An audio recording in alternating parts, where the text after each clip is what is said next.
you the question, why should a person take the time to learn jiu-jitsu?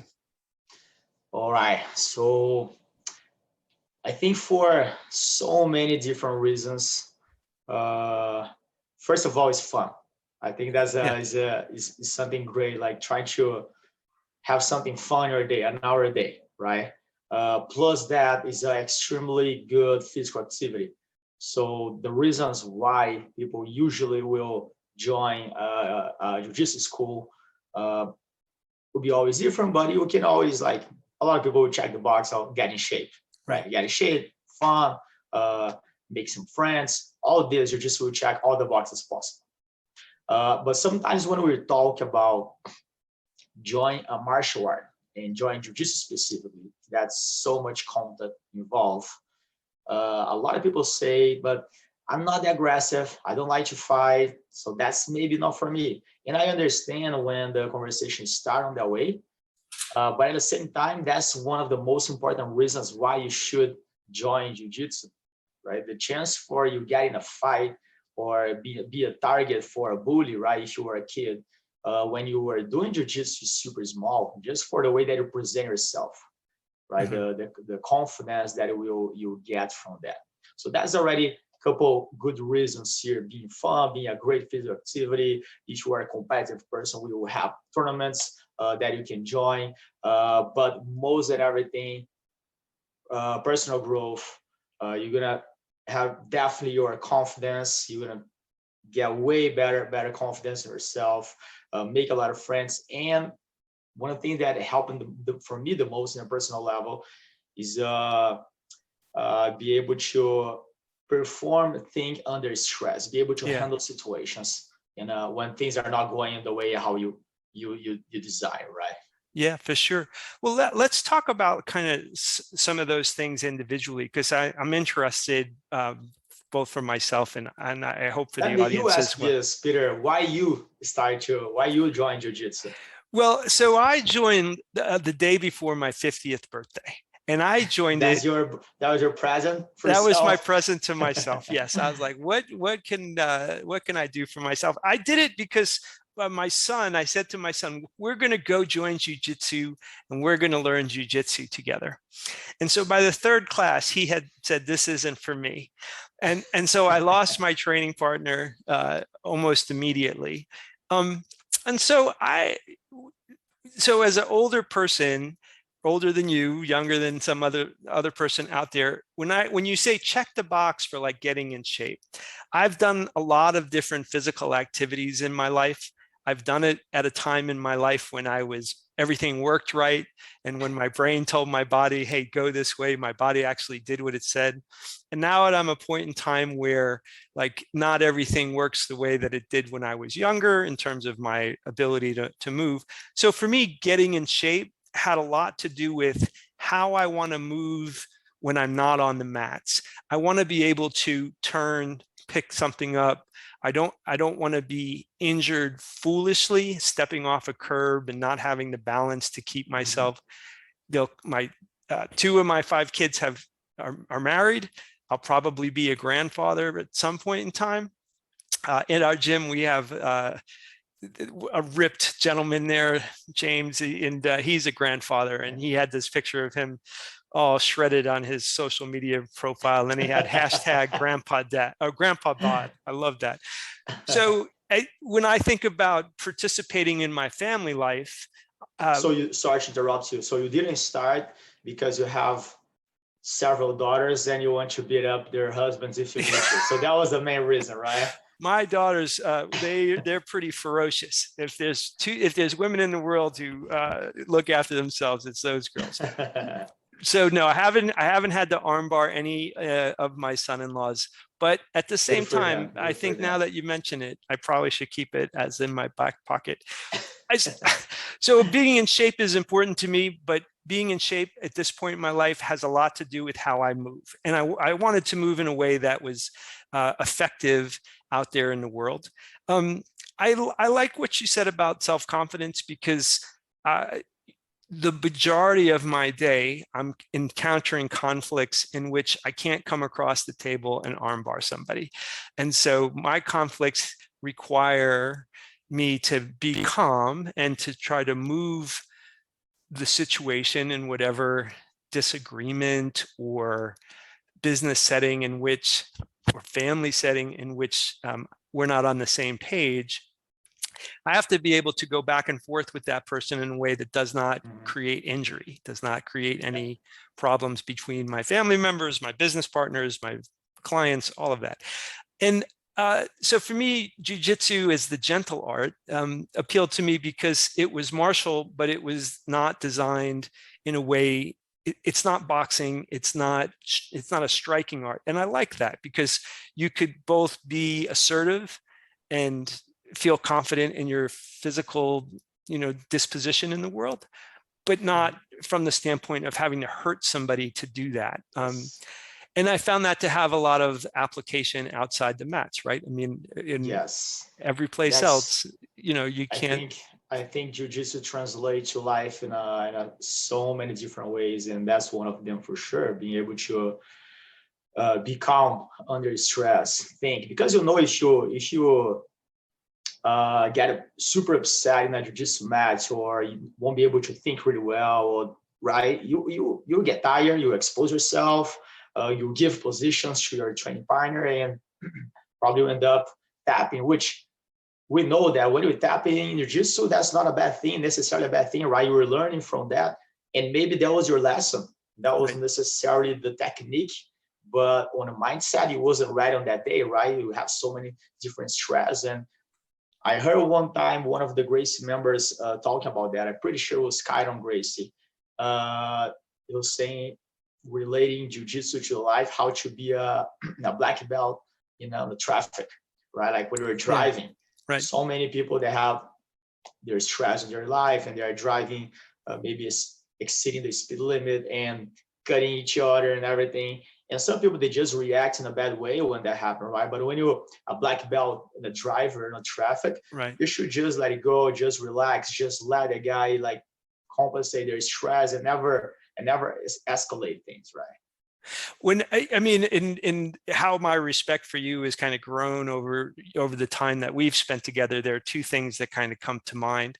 And the first thing that was something I really appreciated is that when I see you teach the little kids, you tie in things that are non-jiu-jitsu related to their jiu-jitsu practice, as it relates to studying, as it relates to behavior, as it relates to character development. And I think that as you teach the kids, I think those lessons are applicable to all of us, but when you're young, learning those things and learning from somebody who, you think is awesome, right? I mean, all of the students look at you and they're, they look up to you and they want to be like you in many ways.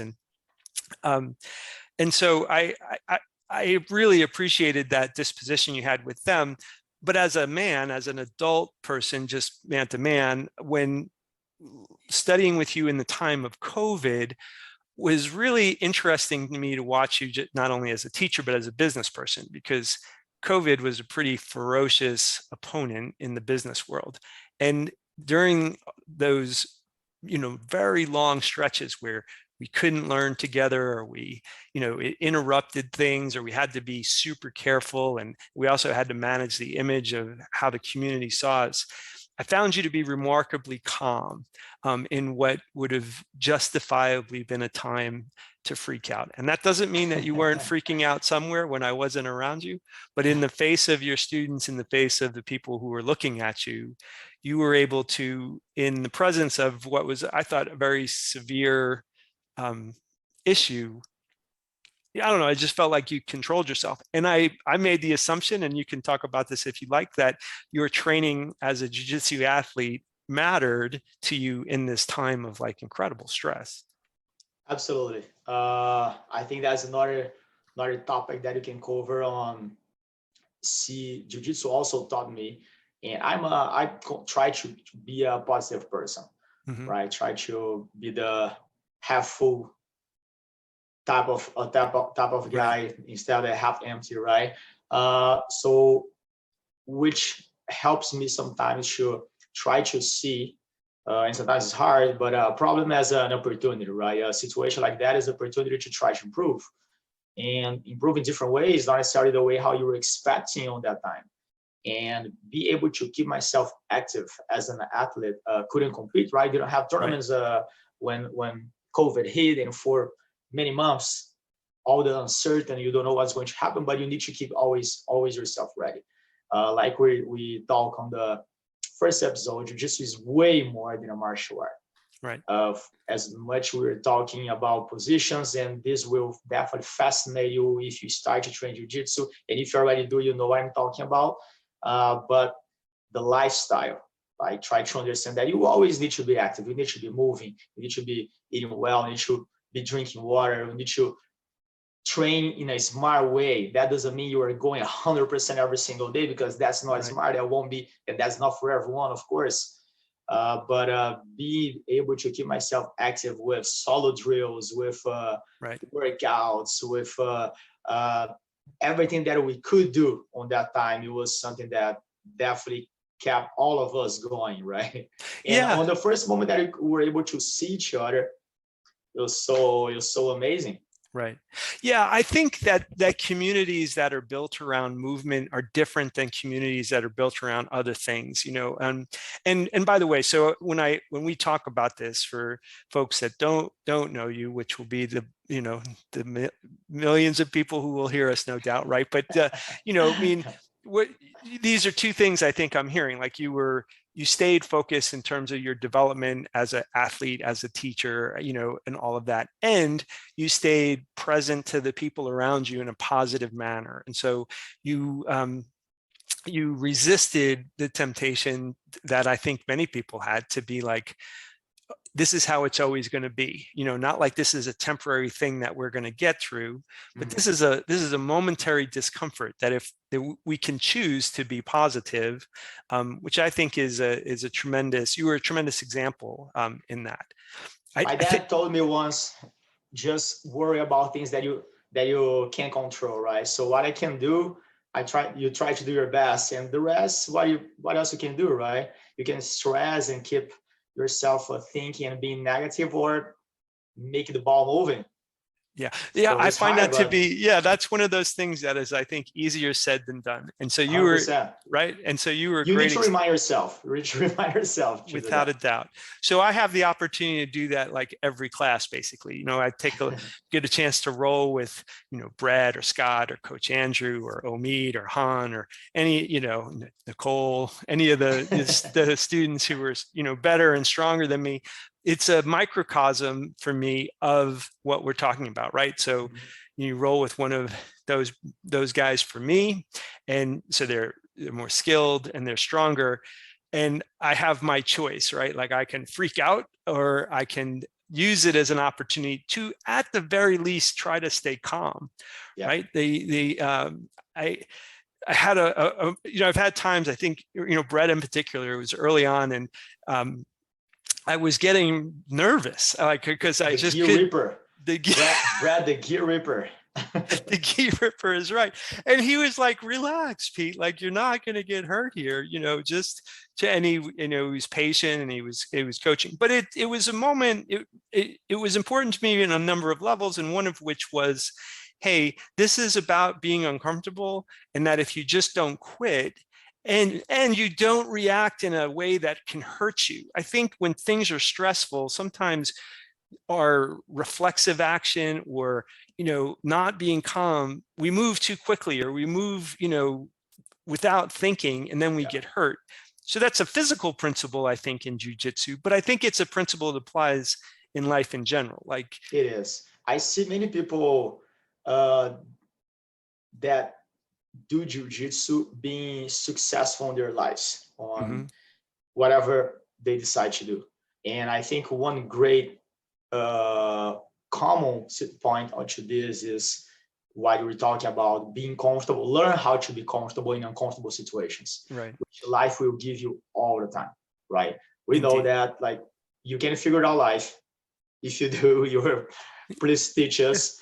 But you need to be ready to all the time when when you think things go on the perfect way, something gonna happen and it will change everything. And yes, we're gonna have a time to think, to reflect, but to regroup and go again. And that's what you do every single day on the mats, right? Every single day we will have situations like that multiple times. Right. Yeah, it's interesting to me as somebody who, at different times in my life, I was like the good athlete in the situation, right? And so I enjoyed feeling like, oh, I'm among the better athletes or the stronger athletes, and I'm no longer no longer in that dynamic. And so one of the blessings of that, though, is that every class for me is an opportunity for me to be the beginner, to be the person who, I'm lucky, right? Because where you teach and the way that you model us to learn from each other is for people to be teachers to each other. We're not here to beat somebody. We're here to learn together. And I find that to be a really great way to build community. And I have other areas of my life in which I'm expert. People look to me. There most other areas of my life, I actually know what to do next.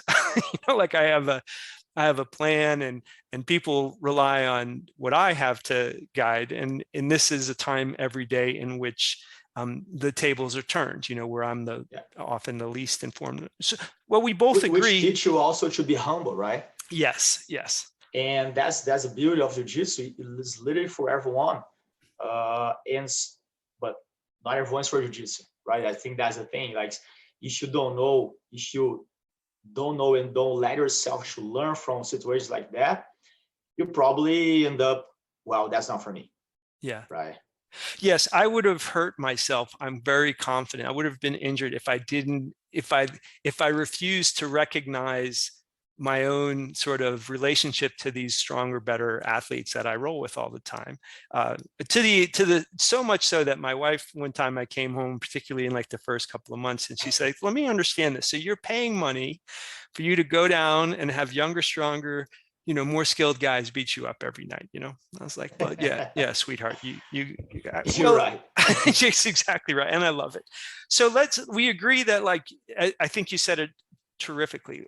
Jiu-jitsu is for everybody, but not everybody is for jiu-jitsu, because some people don't frankly want to have a humble disposition. Yeah. So I guess my next question for you, given that we know it's such a benefit, what do you think keeps the people who are interested, they've heard about it, they've been exposed to it in some way, what's keeping them from actually taking the class, from beginning their journey? I think maybe one of the reasons is they're afraid of not knowing what's going to happen. Mm-hmm. The misunderstanding on that everything is 100% all the time and you guys will engage. I think a lot of people also, they misunderstood jiu-jitsu with MMA, mm-hmm. right? With mixed martial arts. Yes. And which is not.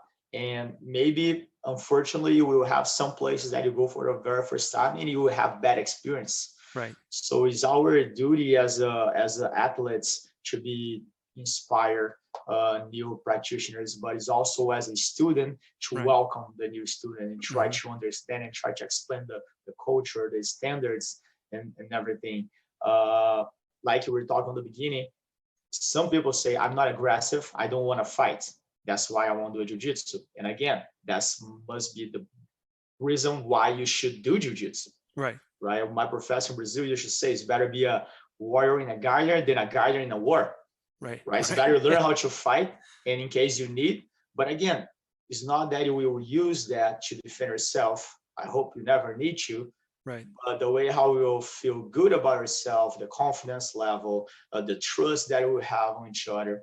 We know in jiu-jitsu we will apply most part of the time submissions, which will make your partner give up, right? Tap and everything else. And I trust on you on the moment that you armbar me and I tap, that you will let go. Mm-hmm. And you can go 100% on that, right? It's different than a striking martial art where sooner or later someone gonna get a black eye, a broken nose, a knocked out teeth, or things like that, right? Jiu-jitsu, you're gonna have that type of resistance, which is gonna work not just physically, but mentally and emotionally really, really well. Yes. right? Some days that guy that you were beating, the guy gonna beat you, and you guys keep going, and you have the struggle, and then the other guy just start to come, and you learn from each other. So it's fascinating. You can keep talking about that like my whole life, just giving examples for things that happen with me, and I have seen happening so much.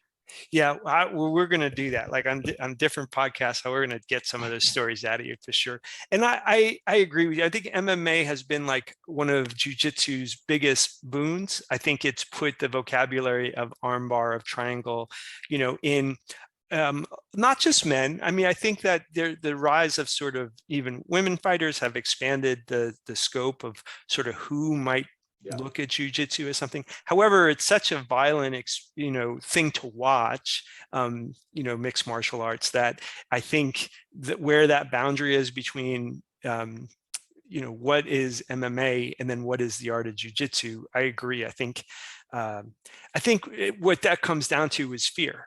People are afraid, and what it comes down to below that is a fear of the unknown, is that they think it's one way.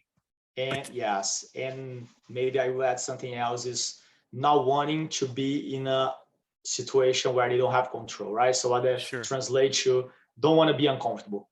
It's easy to be comfortable. That's naturally, that's what we want to do, right? We want to try to be comfortable as much as we can in everything else, and be able to accept, embrace being uncomfortable, and try to be comfortable on that. Yeah. It's not everyone that is right away stinking, right? But it just comes after some time training. Sticking with a little bit and being in a good environment is good for everyone.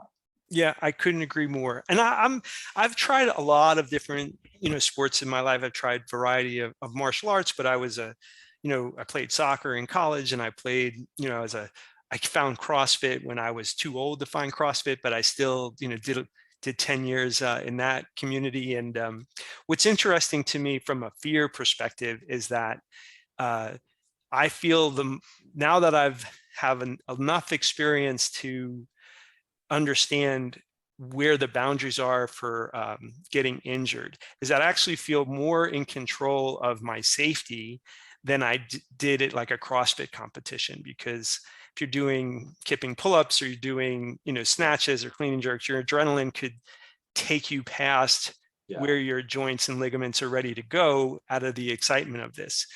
But I rarely am tempted to let Han armbar me longer than I want to be armbarred. I can tap. My brain says, no, it's time to tap, and I do that. So it's an ironic thing for me, in that I feel safer in this martial art than I do in other sports.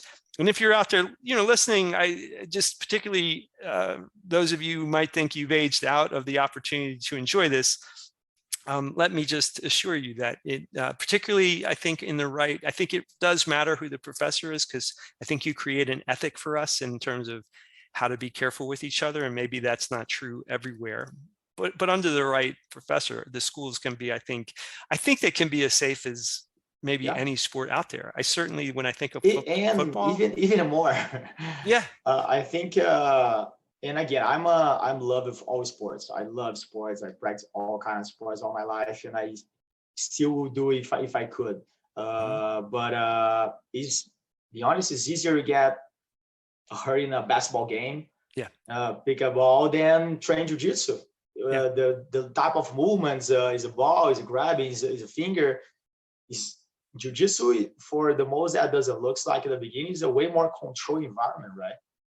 That's what I have found, and it's made it more enjoyable. And that's why I think it's such a shame for the folks that stop, that blue belt syndrome idea. If you're in your beginning journey and you don't continue to develop that physical vocabulary, I think you just the safety, I think, is refined as well, because now you know more about what are the limits of your joints, and I don't know, the relationships that come out of this have been a great pleasure to me. They're the people that you've encouraged us to compete, and one thing to cross that threshold, like, can I take a class? I think, and then can I work on being comfortable as a new person in a class? I think that threshold into competition might seem really far out for some people, like, oh, that's something I would never do. But I kind of trusted you, threw myself into it. And there are bonds that happen when you're in a competition with other people that are unique to that stress. Yeah. I do not think there was any scouts there looking to sign me as a professional fighter. However, I was nervous as if the outcome really could affect my life, and that's, again, you talk about being uncomfortable. And how much better you get out of that, right? Oh, I loved it. I loved it, not just from my own experience, but being up in the presence of other people striving to do their best, just to do their best. When the medal that you took home or didn't take home wasn't going to change anything. You However, have a feeling of be part of something, right? Yes. Something bigger than you. That's exactly right. Yeah. That's and awesome. Yeah, and you can choose it, right? I mean, it's my Olympic career is unlikely. I don't think I'll be with, so like I've never, however, so I can choose to be a part of this. And so, okay, well, listen, I will bring this to a conclusion because these are areas in which I'm really interested in. This podcast will be 6 hours long. So thank you again for your careful attention to like all my questions. And, I really enjoy these. So thank you for being with us. Thank you, Peter, one more time. And those questions is something that I don't think I will never have only one answer for everything, right? So I always want to keep talking a little more and more and more through experience, through feeling, and seeing a positive impact in so many people. So I'm a true believer that everyone should try. Yes, me too.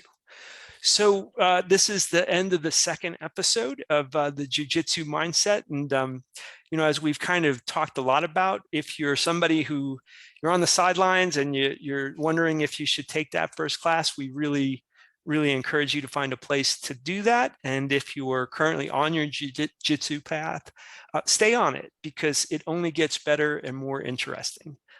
Professor, thanks again, and we'll see you in the next episode. Thank you.